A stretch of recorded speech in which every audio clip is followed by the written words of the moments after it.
Pernah kepikiran nggak? Gimana kalau Tuhan itu kayak seorang seniman super jenius? Dia bikin mahakarya yang luar biasa terus udah ditinggal gitu aja? Nah, itulah ide dasarnya deisme. Kedengarannya keren sih, tapi beneran masuk akal? Yuk kita bongkar bareng-bareng. Jadi, deisme itu intinya simple banget. Tuhan itu diibaratkan sebagai pembuat jam yang ahli. Dia merancang alam semesta ini dengan sempurna, presisi banget, terus diputar kuncinya, dan dibiarin jalan sendiri. Udah, gitu aja. Semua berjalan sesuai hukum alam yang udah dia atur dari awal. Sekilas, ide ini kedengaran elegan dan logis kan? Tapi kalau kita lihat lebih teliti lagi, kita bakal sadar kalau fondasinya itu mungkin rapuh banget, kayak rumah kartu. Oke, argumen pertama buat ngebantah deisme justru datang dari sains. Ternyata, ide ini tuh akarnya dari pemahaman sains yang udah jadul banget. Nah, coba lihat deh perbedaannya. Deisme itu lahir di era fisika Newton, yang lihat alam semesta tuh kayak mesin jam raksasa. Semuanya presisi, bisa diprediksi. Tapi sains modern, apalagi fisika kuantum, ngasih gambaran yang jauh beda. Alam semesta itu ternyata lebih mirip jaring-jaring kemungkinan yang super dinamis, bukan mesin kaku yang bisa ditebak. Jadi, poin utamanya di sini, fondasi ilmiah deisme itu udah nggak relevan. Mempertahankan paham ini tuh sama aja kayak nyoba ngejalanin aplikasi zaman sekarang di komputer dari abad ke-17. Ya, nggak bakal bisa kan? Oke, kita geser dari sains, sekarang kita uji logikanya. Nah, disinilah deisme ketemu masalah terbesarnya. Masalah soal tujuan. Coba bayangin deh, masuk akal nggak? Ada programmer super jenius, nulis jutaan baris kode yang sempurna, tapi kodenya itu sama sekali nggak punya fungsi apa-apa.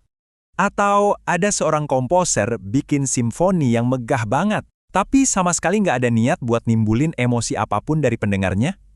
Aneh kan? Tentu aja nggak masuk akal. Nah, ini dia inti masalahnya. Kalau kita bilang ada pencipta yang merancang alam semesta yang super rumit ini tanpa tujuan apapun, itu sama aja kita bilang si pencipta ini melakukan hal yang absurd dan sia-sia. Bahkan, kalaupun kita pakai sudut pandang mekanik tadi, keteraturan yang sempurna tanpa ada tujuannya, itu justru jauh lebih nggak logis.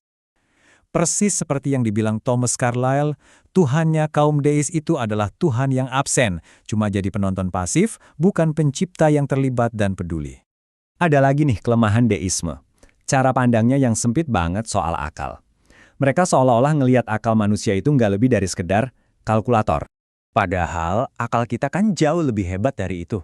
Akal kita itu bisa membedakan mana yang baik dan buruk, bisa merasakan keindahan, dan yang paling penting, selalu bertanya buat apa sih semua ini? Mencari tujuan itu udah jadi bawaan alami dari akal manusia. Nah, sekarang ayo kita coba satuin semua kepingan puzzle ini. Kalau kita gabungkan semua argumen tadi, kita bakal lihat sebuah gambaran yang, sangat logis. Alur berpikirnya begini. Pertama, kita setuju ada pencipta yang cerdas. Kedua, ciptaan yang serumit alam semesta ini pasti dong punya tujuan. Dan ketiga, kalau ada tujuan, maka sangat masuk akal kalau sang pencipta juga ngasih kita semacam petunjuk atau panduan. Dan semua ini membawa kita ke satu pertanyaan terakhir yang penting banget. Kalau memang sang pencipta ngasih kita semacam buku manual untuk nuntun kita mencapai tujuan itu, kenapa kita malah milih untuk nggak membacanya? Sebuah pertanyaan buat kita renungkan sama-sama.